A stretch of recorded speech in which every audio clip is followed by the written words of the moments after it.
ವಾಣಿಜ್ಯ ನಗರವನ್ನ ಛೋಟಾ ಮುಂಬೈ ಮಾಡಿದಂತಹ ಶ್ರೇಯಸ್ಸು ಈ ಸಾರಾಯಿಗಿದೆ. ಒಂದು ಕಾಲದಲ್ಲಿ ಕಮರಿಪೇಟ್ ಎನ್ನುವ ಹೆಸರು ಅಕ್ರಮ ಮದ್ಯ ಸರಬರಾಜಿಗೆ ರಾಷ್ಟ್ರದಾದ್ಯಂತ ಜಾಹೀರಾತು ಪಡೆದಿತ್ತು.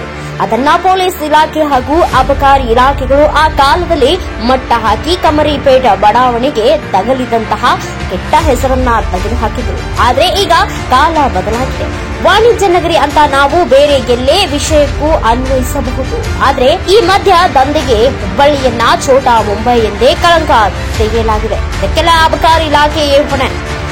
ವಿಷಯ ಏನಪ್ಪಾ ಅಂದ್ರೆ ಸರ್ಕಾರ CL2 ಅನ್ನೋ ಲೈಸೆನ್ಸ್ ಅನ್ನ ಕೊಟ್ಟಿರುವುದು ಮದ್ಯವನ್ನ MRP ದರದಲ್ಲಿ ಮಾರಲು ಹಾಗೂ ಪಾರ್ಸಲ್ಗಳಿಗೆ ಮಾತ್ರ. ಆದ್ರೆ ನಮ್ಮ ಹುಬ್ಬಳ್ಳಿಯಲ್ಲಿ ಕೆಲ ವ್ಯಾಪಾರಿಗಳು ಇದನ್ನ CL2 ಲೈಸೆನ್ಸ್ ಅನ್ನ ಇಟ್ಟುಕೊಂಡು CL7 ಹಾಗೂ CL9 ಲೈಸೆನ್ಸ್ ತರ 20 ಟೇಬಲ್ಗಳನ್ನ ಹಾಕಿ ಅಕ್ರಮವಾಗಿ ಅಬಕಾರಿ ಕಾನೂನುಗಳನ್ನ ಗಾಳಿಗೆ ತೂರಿ ವ್ಯವಹಾರ ನಡೆಸುತ್ತಿದ್ದಾರೆ.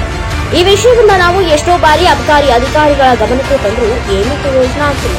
ಅಬಕಾರಿ ಅಧಿಕಾರಿಗಳ ಸಹಕಾರದಿಂದಲೇ ಇವರು ಈ ತರಹದ ದಂಧೆಯನ್ನ ಮಾಡುತ್ತಿರಬಹುದು ಎಂದು ಸಂಶಯ ಬರುವಂತಾಗಿದೆ. ನೀವೆಲ್ಲಿ ನೋಡಬಹುದಾದ ಅಬಕಾರಿ ಇಲಾಖೆಗೆ ಹೋಗುವ ಹಾದಿಯಲ್ಲಿ ಹುಬ್ಬಳ್ಳಿ ಧಾರವಾಡ ನಗರಗಳ ಮಧ್ಯೆ APMC ಎದುರುಗಡೆ ರಸ್ತೆಗೆ ಹೊಂದಿಕೊಂಡೇ ಇರುವಂತಹ ಶರಾಬಿ ಸ್ಪಾಟ್ ಹಾಗೂ ವಿಶಾಲ್ ವೈನ್ಸ್ ಅನ್ನುವ ಅಂಗಡಿಯನ್ನ ನೋಡಿದ್ರೆ ಗೊತ್ತಾಗುತ್ತೆ.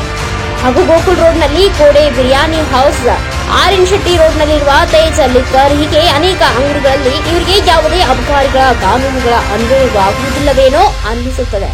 ಇನ್ನಾದರೂ ಅಧಿಕಾರಿಗಳು ಇಲ್ಲೊಮ್ಮೆ ಗಮನ ಕೊಟ್ಟು ನೋಡಿ ತಮ್ಮ ಕಾರ್ಯ ಪ್ರವೃತ್ತಿ ಪ್ರಾರಂಭಿಸಿ ಇಂಥವರಿಗೆ ಸರಿಯಾದ ಕಾನೂನು ಪಾಠ ಹೇಳಿ ಎಂದು ನಿಮ್ಮ ಗಮನಕ್ಕೆ ತಂದಿರುತ್ತೇನೆ.